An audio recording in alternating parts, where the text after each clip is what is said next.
ஸ்ரீ குருவாயூரப்பன் திருவடிகளே சரணம்.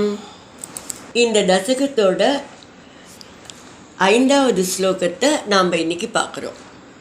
முதல்ல வார்த்தைகளை பிரித்து சொல்லலாம், பிறகு ஒவ்வொரு வரியும் சேர்த்து சொல்லலாம். காமோ வசந்த மலையானில பந்துஷாலி, காமோ வசந்த மலையானில பந்துஷாலி, காந்தா கடாட்ச விசிகைஹி விகசத் விலாசைஹி, காந்தா கடாட்ச விசிகைஹி விகசத் விலாசைஹி, வித்யன் முகுர்முகுர கம்ப முதீக்ஷ்ய சத்வாம், வித்யன் முகுர்முகுர கம்ப முதீக்ஷ்ய சத்வாம், பீதஸ்த்வயாத ஜகதே மிருதுஹாச பாஜா, பீதஸ்த்வயாத ஜகதே மிருதுஹாச பாஜா, காமோ வசந்த மலையானில பந்துஷாலி, காந்தா கடாட்ச விசிகைஹி விகசத் விலாசைஹி, காமோ வசந்த மலையானில பந்துஷாலி, காந்தா கடாட்ச விசிகைஹி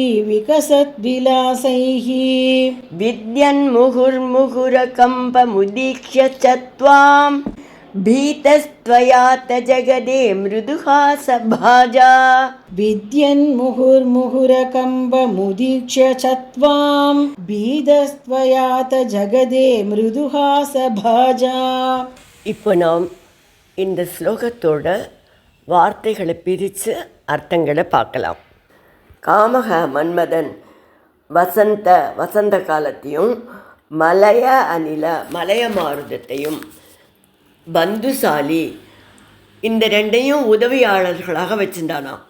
விகசத் விலாசைகி, அதாவது கொஞ்சம் காதலுக்கான அடையாளங்களை எல்லாம் காட்டக்கூடிய, காந்தா கடாட்ச விசிகைகி அழகிகளை அழைச்சின்னு வந்து அவளோட கடைக்கண் பார்வை அதெல்லாம் அம்பு மாதிரி இருக்கான். அந்த அம்புகளை முகுகு மீண்டும் மீண்டும், வித்யஞ்ச மன்மதன் பல தடவை எழுதி பார்க்குறான். அப்படியெல்லாம் அம்புகளை அனுப்பி பார்த்தும், துவாம் உங்களை, அகம்பம் உதீக்ஷிய கொஞ்சம் கூட அவர் அசையவே இல்லை. சற்றும் அசையாமல் நீங்கள் இருப்பதை பார்த்து பீத்தக அச்சமடைந்தான். அத்தக பிறகு மிருதுஹாச பாஜா, அப்போ நீங்கள் என்ன பண்ணீங்க? மென்னகை, ஒரு அழகான புன்னுருவல், மெல்லிய புன்னுருவல் பூண்ட, துவயா உங்களால், ஜகத்தே அந்த மாதிரி ஒரு புன்முறுவலை பூத்துட்டு அவர் மேற்கொண்டு சொன்னார்.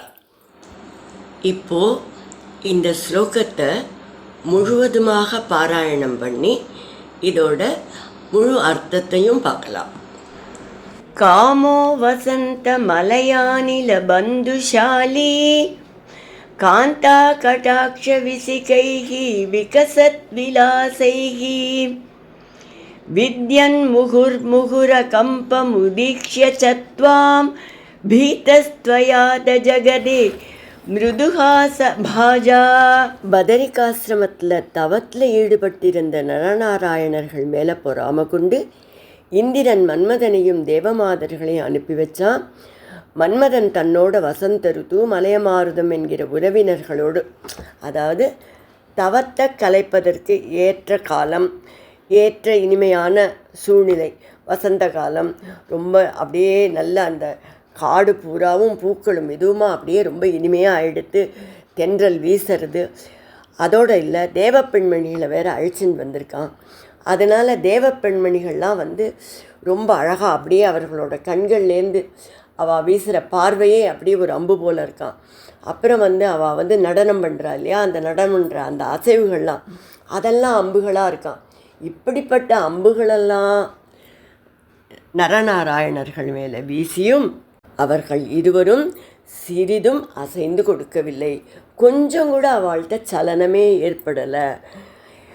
இதை கண்டு இத்தனை வலுவாக நான் தாக்குதலை ஏற்படுத்தியிருக்கேன், ஆனால் எனக்கு எந்த பலனும் கிடைக்கலையே, நான் செய்கிறது கரெக்டானா பயம் வந்துடுது. ஏன்னா நமக்கு தெரியும் இல்லையா, அவன் சிவபெருமானோட தவத்தை கலைக்க போயிட்டு அப்படியே சிவபெருமானை கோபத்தினால எரிஞ்சு போயிட்டான் இல்லையா, இப்போ வந்து அந்த பயம், அதனால் உடனே பயம் ஏற்படுறது. ஓ, நம்மளோட உடலுக்கோ உயிருக்கோ எதுவும் ஆபத்து இல்லாமல் நம்ம இங்கேருந்து கிளம்பிடணும் அப்படின்னு நினச்சி அப்படியே பயந்துட்டு நிற்கிறான். அப்போ வந்து பகவான் அவனை பார்த்து புன்னகை பண்ணி அவங்கிட்ட பேச ஆரம்பிக்கிறார். அவர் என்ன பேசினாருங்கிறத அடுத்த ஸ்லோகத்தில் பார்க்கலாம்.